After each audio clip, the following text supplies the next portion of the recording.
čaka v naslednjih dneh. Skratka, program Evropskega simpozija hrane si lahko ogledate na spletni strani, sicer se pa za povabljene goste in govorce vse skupaj začenja jutri s kostilom v hiši Franko. Se nadaljuje potem v soboto v Ljubljani z Ljubljana Food Crawlom, kjer se bodo predstavile ženske predstavnice druženja JRE in se potem zaključi večer po 3 različnih gostilnah z dobro družinsko zgodbo, to so Grič, Dvor Jezeršek in gostilna Mihovec. V nedeljo nas potem čakajo študijske ture po Sloveniji, vse skupaj se pa potem zaključi z vrhuncem, to je simpozij v ponedeljek, in kjer bo tudi predstavljen manifest prehrane zdravega razuma in potem z doživljajsko večerjo, kjer se bodo tokrat predstavili 3 najnovejši dobitniki Michelinove zvezdic, to je restauracija Strelec, Milka in COB. Martin, začnimo z vami. Evropski simpozij se vrača s še bogatejšim programom in večjimi cilji. Povejte, kakšne točno so novosti letos? Ja, najprej lep pozdrav vsem skupaj. Res sem vesel, da začenjamo dogodek, ki v bistvu predstavlja velik fokus velike ekipe ljudi in je v njega vloženo ogromno dela. Bistvene novosti ali pa spremembe letos so to, da dogodek postaja še bolj holističen, recimo temu. Naj v bistvu najprej opomnim, da je to šele 3. edicija tega dogodka. Zaradi covida smo namreč imeli neko krajšo pavzo in na začetku je seveda bil to bolj gastronomski dogodek, ker je ekipa ljudi sestavljena okrog dogodka bila predvsem povezana s področjem gastronomije.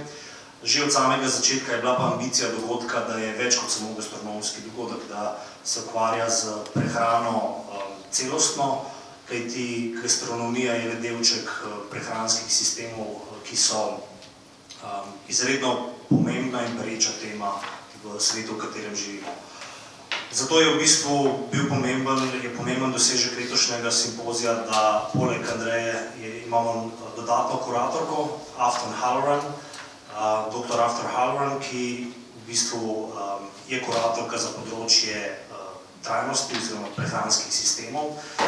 Nažalost je sicer ne bo tukaj z nami, ker ima doma nekaj mesečnega dojenčka, bo pa ves čas na trnih, se bo vklopila tudi na simpozij preko video povezave, ampak bistveno je to, da v bistvu z njeno pomočjo smo, mislim, da se zelo dobro sestavili ta prvi dopoldanski del panel simpozija, ki se bo predvsem ukvarjal z tranzicijo proti boljšim, bolj trajnostnim prehranskim sistemom. Popoldanski sistem pa ga kurira seveda gospod Petrini, ki bo še vedno predvsem namenjen gastronomiji in s tem povezanim temam. Tako da to je v bistvu ključna sprememba, več pa mogoče že kasneje. Ana, vi ste del Evropskega simpozija hrane od samega začetka, ste pa tudi govorka na večini največjih mednarodnih festivalov in simpozijev.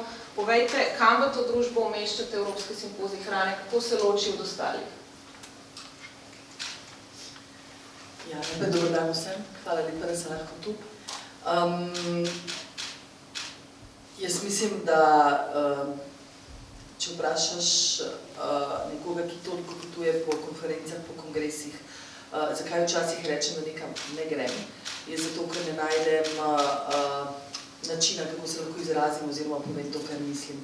Znana sem potem, da na odrih ne kuham več, to že približno 2 leti. Menim, da smo ta trenutek šefi tisti,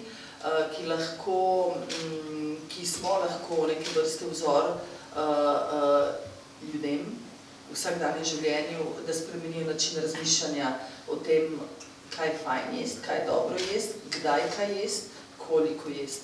In mislim, da European Food Summit nam to platformo daje, ker se sprašuje ne samo o prihodnosti visoke gastronomije ali gastronomije, ampak se sprašuje dejansko o naši skupni prihodnosti, kar se tiče prehranjevanja.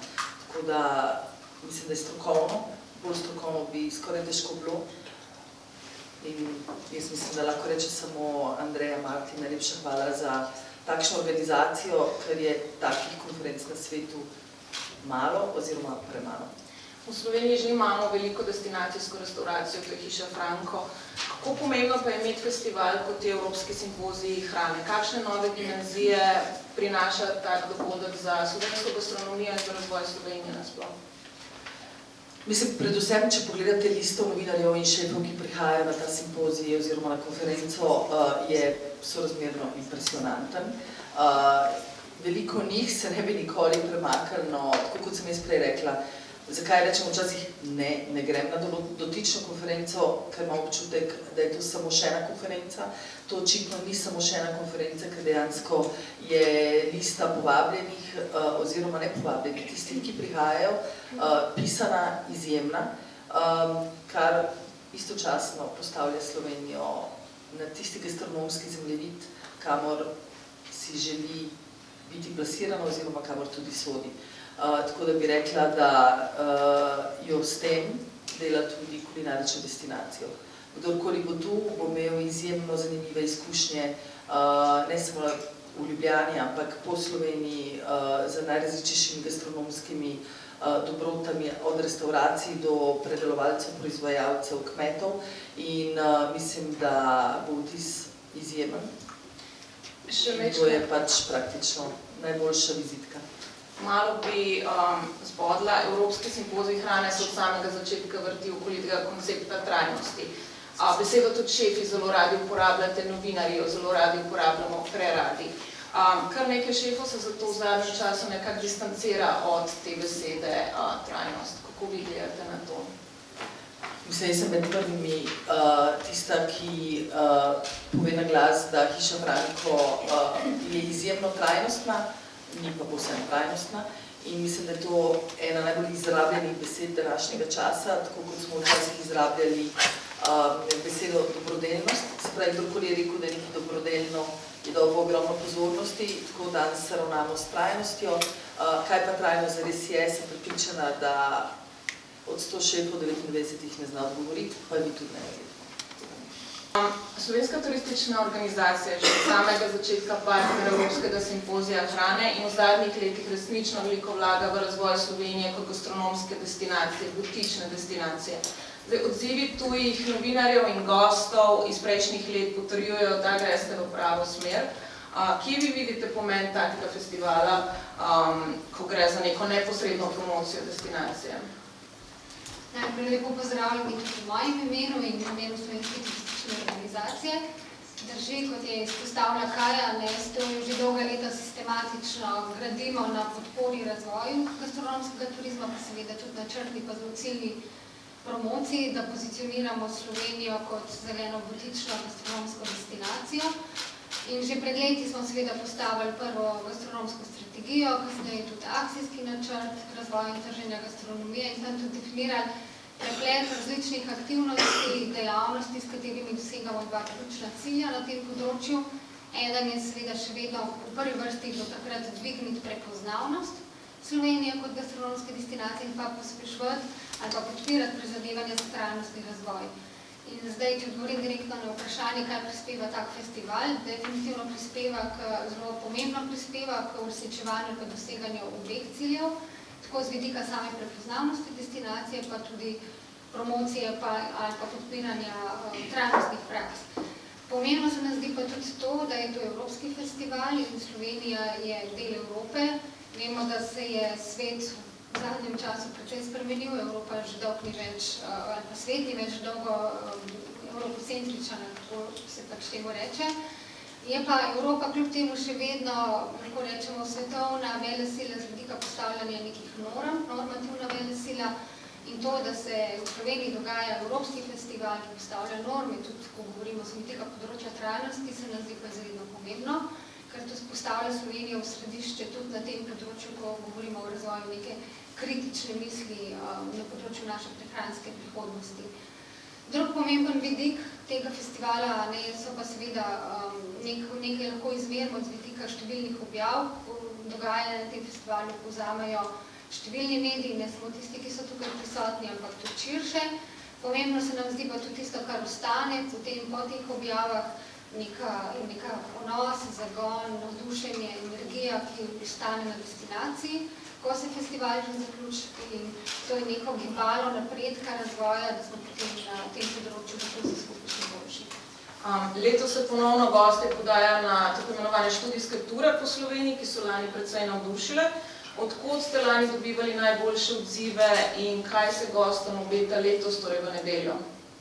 Res je, s temi študijskimi turami pa želimo pravzaprav to, kar v naših sporočilih najavljamo, pokazati tudi v živo.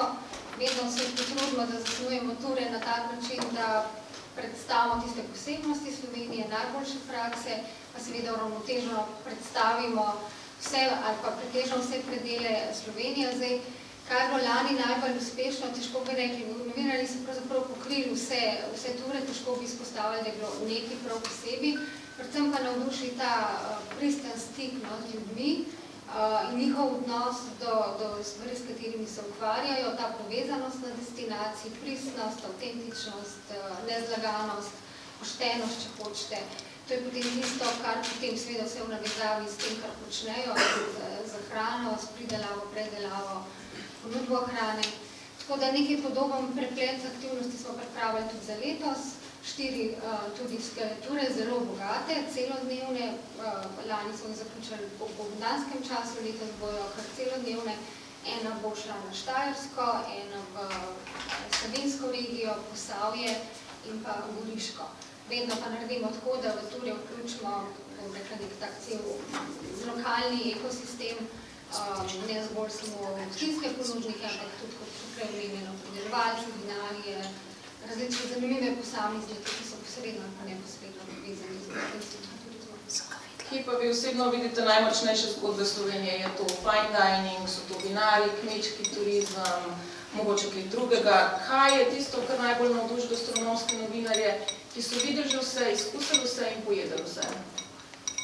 Če se malo pohecam, če še nisem v Sloveniji, pa še nisem vsega videla, da sem vsega izkusili in drugati, tako da tako zagotovo lahko navdušno, ampak zdaj direktno odgovor na vprašanje, težko bi izpostavila en segment, ko govorimo o Sloveniji kot o gastronomski destinaciji, zagotovo lahko rečemo, da je mogoče segment fine dininga tisti, ki jo je najbolj postavil na zemljevid, sploh v zadnjih letih, pa pripada Michelina, recimo, ko smo se res globalno pozicionirali, čeprav smo priznani že prej. Zdaj pa, če pa govorimo o relativno majhnem ozkem segmentu, če pa destinacija želi biti vrhunska gastronomska destinacija, seveda mora biti pa uspešna in dobra v vseh teh segmentih, ki ste jih naštela Kaja, in večji, ko je ta segment, težje držati nek nivo konsistentne kakovosti v določenem segmentu. Tako da mi osebno opažamo, mislim na STO-ju, da zapravo imamo v vseh segmentih zelo dobre ponudnike, vsak po svoje, ali za fine dining, turistično kmetijo, tradicionalno gostilno, tako da pravzaprav navduši tisti človek ali pa nekdo, ki je nekaj predstavljeno. Cilj pa je seveda, da se nivo kakovosti dvig, pa mogoče tudi neka orientiranost vrednote, pa čim bolj močno razpršijo čez vse te segmente. Martin, cilj Evropskega simpozija kot takega ni nek enkratni dogodek, ne glede na to, kako zanimivi govorci prihajajo. Vi si želite pustiti nek pečat, kos za glodanje, dobesedno food for thought. V ta namen letos predstavljate na letošnjem Evropskem simpoziju hrane manifest zdravega razuma, v angleščini Common Sensitarian Food Culture Manifesto, malo po vzoru manifesta nove nordijske kulinarike iz leta 2004, ki se je izkazal v bistvu za tako zelo ključnega za razvoj fenomena nordijske kulinarike. Skoraj se zdi, da je vaš manifest prehrane zdravega razuma še ambicioznejši, ker cilja nekako dlje od regije, ampak si želi spodbuditi razpravo in zavest o prehranjevanju nasploh. Na to temo bo potekala tudi okrogla miza na simpoziju, kjer boste sodelovali vi, Ana, Andreja in nizozemska akademičarka Marlene Onsven. Lahko malce podrobnejše razložite, kaj točno je manifest prehrane zdravega razuma, komu je namenjen? Ja, morda bi začel še korak prej, kako v bistvu smo sploh prišli do te ideje. Že od samega začetka Evropskega simpozija hrane pravzaprav razmišljamo, kako ta dogodek ne bo zgolj dogodek, konferenca, kjer imamo sicer vrhunske strokovnjake, ki si izmenjujejo mnenja in diskutirajo, na koncu pa, bom rekel, ne sprožimo neke spremembe. Iskali smo ideje, kako sprožiti neke iniciative, kako na nek način ustvariti spremembo. No in pred leti smo se, tako kot vse dobre stvari, smo ob hrani in ob dobrem vinu debatirali o teh idejah in nekako zašli v temo problematike raznih diet. Seveda imamo zdravstvene diete, ki imajo zdravstvene razloge za to, hkrati imamo pa tudi ogromno trendovskih diet, pop diet. Nekako skupno vsem tem dietam pa je, da običajno gledajo na prehrano zgolj iz enega zornega kota. Hkrati pa vemo, da je prehrana izredno kompleksna, prehranski sistemi so multidisciplinarni, enostavno že mi, ki recimo stojimo za Evropskim simpozijem hrane, težko razumemo celotne prehranske sisteme, kaj šele, da sprejemamo neke dobre odločitve okrog tega. In nekako smo začeli razmišljati o tem, ok, imamo cel kup diet, ki gledajo na prehrano z enega vidika, morda imamo še kakšno dieto, ki morda poleg telesnega zdravja skuša gledati še na planetarno zdravje. Hrana je pa zelo kompleksna. Nihče, nobena dieta nam ne pove, da ne spoštujemo pridelovalca, da ne spoštujemo kuharja, da ne spoštujemo vse ljudi vpletene v to prehransko verigo. Nobena dieta nam ne pove, da kako pomembno je duševno zdravje. Ogromno imamo prehranskih motenj. Ljudje namesto, da bi ko med kosilom gledajo sočloveka v oči, gledajo v telefon. In nekako smo pogovarjali se o tem in ugotovili, da enostavno pri nekih vsakodnevnih prehranskih odločitvah manjka zdravega razuma, oziroma po angleško common sensa. In nekako, ko sem potem razmišljal o tem common sensu, se je utrnila ideja common sensitarian diet. Ok, neka zanimiva iztočnica, nekaj, kar mi je dalo misliti, ampak v resnici takrat nismo imeli, še vedno je naša identiteta takrat bila zelo gastronomska, manjkal nam je nek ključen del sestavljanke in to je Afton Halloran, ki razume prehranske sisteme bistveno bolj kot mi. Zato smo jo povabili k sodelovanju, ona ima tudi je sodelovala pri tem Nordic Diet Manifesto, veliko sodeluje z nordijskimi vladami pri spremembah prehranskih navad in v bistvu smo se lotili tega projekta. Lotili smo se ga tako, da smo povabili slovenske strokovnjake, prehranske strokovnjake, zdravnike, ljudi, ki se ukvarjajo s preventivo zdravja, ljudi, ki se ukvarjajo z prehranskimi motnjami, prehranske ekonomiste, etnologe, sociologe, skratka zelo širok spekter ljudi, ki se ukvarjajo s prehrano z zelo različnih zornih kotov. In v bistvu vprašali smo jih eno preprosto vprašanje, kakšna je prehrana zdravega razuma. In ta proces je bil izredno zanimiv, izredno veliko smo se naučili in na koncu smo dejansko prišli do skupnih točk oziroma do common sensa vseh teh znanstvenih ved. To ni nek dokument, ki je nastal, bom rekel, v krogu laikov, ki enostavno govori o tem, kako se moramo kot ljudje, kot odločevalci, kot pridelovalci, kot ljudje, ki se na kakršenkoli način ukvarjamo s hrano, kakšne odločitve moramo sprejemati, zato da bomo jedli hrano, ki je dobra za planet, ki je spoštljiva, odgovorna do vseh ljudi, ki je dobra za naše osebno počutje in ki je dobra za naše telo. In v bistvu res sem vesel in navdušen, da bomo v ponedeljek končno lahko razkrili vsebino tega manifesta. Manifest seveda je v sami osnovi neka vizija, preprost dokument na dveh straneh, ki postavlja vizijo v tem primeru prehranjevanja. Kar si pa želimo je pa, da to sproži neko diskusijo in da sproži to neko gibanje, tako kot na koncu koncev hrana je postala ideologija. Ljudje na hrano gledajo ne zgolj kot na energijo za življenje, ampak se s tem poistovetijo. Povej mi, kaj ješ in povem ti, kdo si. in želimo v bistvu sprožiti neko gibanje common-sensitarijanstva, recimo vemo, nismo še najdeli primerne slovenske ustreznice, in želimo pač enostavno začeti graditi spremembe, ne samo pri posameznikih, ampak tudi pri ljudeh, ki imajo vpliv na prehranske politike, ki imajo vpliv na, ki se ukvarjajo s hrano kot posel, ki so pridelovalci hrane in tako naprej. Dejstvo je, da so te diete, preference v porastu in to skokovitem. Ste mogoče v pogovoru z vsemi temi strokovnjaki prišli do kakšnih dognanj, zakaj, čemu pripisujejo ta porast, da gre za modno muho, nek poskus izstopanja, ali menite, da se stanje dejansko slabša tudi zaradi našega načina življenja in prehrane? Zdaj bom uporabil besede Afton iz leta 2019, ko je bila tukaj na Evropskem simpoziju hrane kot govorka.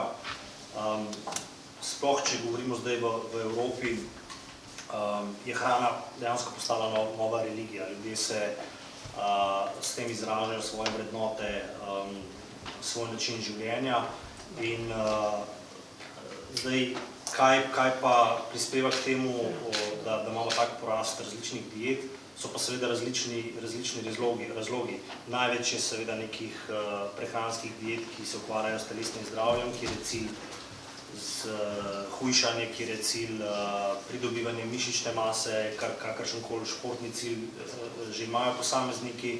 V porastu so seveda tudi diete, ki so zelo trajnostno naravnane, tako da na koncu dejansko to izraža vrednote posameznika. Ana, vi kot kuharska mojstrica iz prve roke verjetno veste povedati, kako močno so se v zadnjih letih narasle te zahteve, želje gostov, ko gre za njihove prehranske navade, ne si gre za brezlaktozno, brezglutensko, vegansko prehrano ali kakšno drugo preferenco. Ja, mi dejansko v Hiši Franko imamo ta plan alergij, ki nam vzame glih toliko časa, kakor kuhanje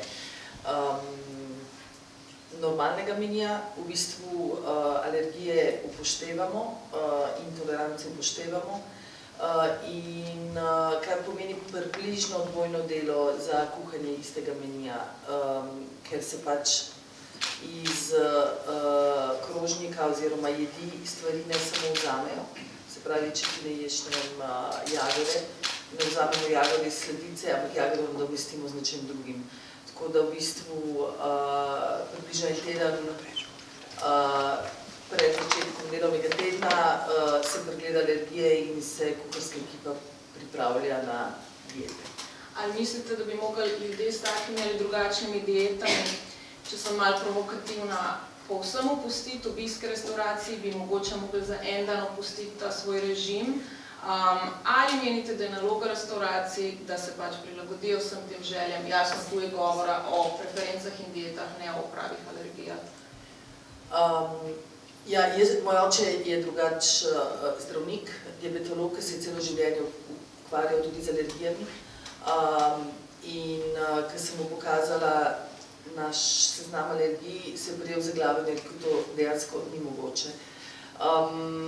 Tako da sem jaz vedno štartala iz prepričanja, da verjetno veliko od nas, večino od nas v življenju enostavno pretiravamo in zato življenja ne uživamo več. Jaz mislim, da ko greš v restauracijo, je enako, kot če greš na razstavo nekega slikarja in potem, ko ne maraš rdeče barve, rečeš naj rdečo barvo takoj umakne vseh slik in seveda porušiš njegovo delo. Tako da moje sporočilo ljudem in svetu bi bilo, da dajmo iti v restauracijo in uživati kreativnost kuharja. Še enkrat, celo alergik, jaz sem osebno alergik, sem sama sebe izpostavila mojim alergenom in danes jem vse. Se pravi, sem pa vsem imunizirala svoj sistem, enako sem bila s sinom. Tega sicer ne vabim nikogar, da to počne, ampak dejansko uživam življenje veliko bolj kot prej, ker lahko jem breskve, jabolka, češnje, marelice, vsega tega prej pač nisem mogla jesti. In naj misel končam s tem. Pa je, da obstaja teorija, da moški po 40. letu ne smejo jesti glutena, zato zaradi spolne moči. In potem je najbolj noro, ko moški s takimi teorijami pridejo v Hišo Franko in dobijo Natašin kruh na mizo in reče I'm absolutely gluten free.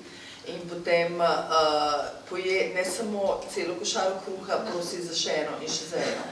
In po moje se ima fajn, upam, da ima lepo noč potem.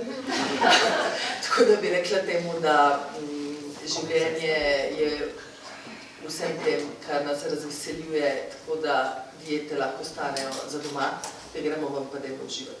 Barbara, slovenska turistična organizacija promovira Slovenijo kot zeleno deželo in za mnoge, ki prisegajo na zdaj tako zelo popularno plant-based prehrano, to zveni kot idealna destinacija, ampak tradicija Slovenije so tudi koline, je lov, kar postaja za nekatere goste vse spornejše. Kako se vi spopadate s tem? Ja, drži. Mi promoviramo Slovenijo v tujini pod znamko Slovenija Green. Zdaj, ta Slovenija Green ima v resnici dva pomena. Eno pomeni lahko pač umeščenost ali pa neka naša naravna danost, zelene narave. Po drugi strani je pa to pač nek sinonim za neka trajnostna prizadevanja. In zdaj, ko govorimo o trajnosti, danes je bila tudi večkrat izpostavljena, to je zagotovo zelo širok pojem in zajema zelo veliko, v nobenem primeru pa ni izključujoč pojem. In ko govorimo recimo o nekih kolinah ali pa o lovu, to je vse del identitete in trajnost se seveda nanaša tudi na spoštovanje neke identitete destinacije in jo ne more izključiti. Dejstvo pa je, da se svet spreminja, vrednote se spreminjajo, norme se spreminjajo in zato je treba tudi take stvari, ki so mogoče na videz sporne, da tu prav kontekst pa jih zelo dobro pojasniti. Lov, kaj so dobri lovnoži, je pravzaprav prvi vrsti regulacija divjadi. Zelo krivično bi bilo, če bi ga poistovetili z nekim krivolovom ali celo zabavo. Analogijo lahko naredimo tudi pri kolinah, ki v resnici so z vidika porabe, tam pravzaprav ni nekega ostanka, vse se porabi, vse gre v uporabo, ni vmeta, tudi ni nepotrebne pakirne embalaže večinoma. Tako da ključno pri tem, kako zdaj to uporabljati, komunikacija, pojasnjevanje, zajeti v prav kontekstu, ravnoteženo razložiti, predvsem pa spodbujati v vsakem dialogu to strpnost, to je ključno, nismo pristaši nekih ekstremnih pogledov, ne levo, ne desno, oziroma vedno je tista srednja pot prava in enako je tudi za teh dve vprašanje. Če smem dodati, ključno pri vsem tem je razumevanje, izobraževanje na tem področju in tudi to je ta manifest, je v bistvu apel nekim spremembam, tudi na koncu koncev v izobraževalnem sistemu danes. Ljudje enostavno morajo razumeti, kaj vsaka prehranska odločitev potegne za sabo. Tako z trajnostnega, kot z družboslovnega, kot z etičnega vidika in ključno za to, da lahko sprejemamo zdravorazumske odločitve, je razumevanje, je znanje, je izobraževanje.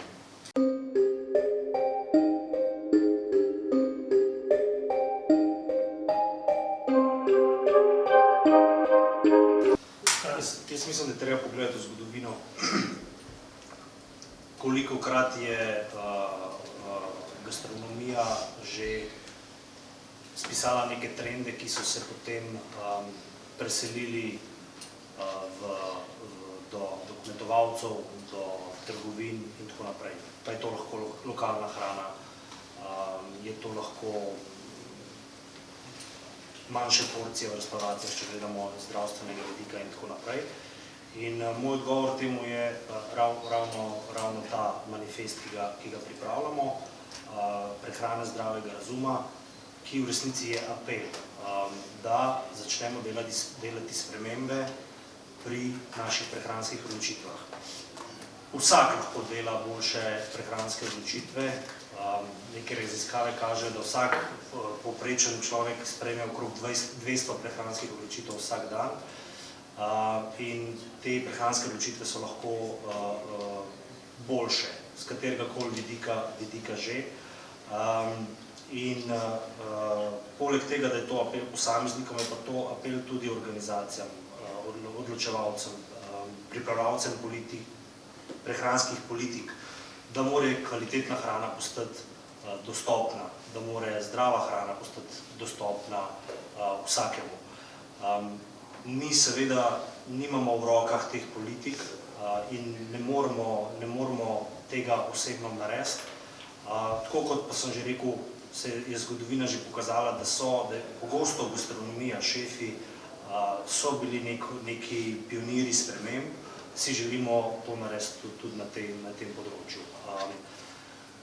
Morda zaradi neprisotnosti Afton Halloran, kot sem že omenil, je danes tukaj ni ker ima doma nekaj mesečnega dojenčka, je ta pogled na tej novinarski premalo poudarjen, ampak celoten dopoldanski del simpozija bo namenjen tudi temu, prehranski varnosti,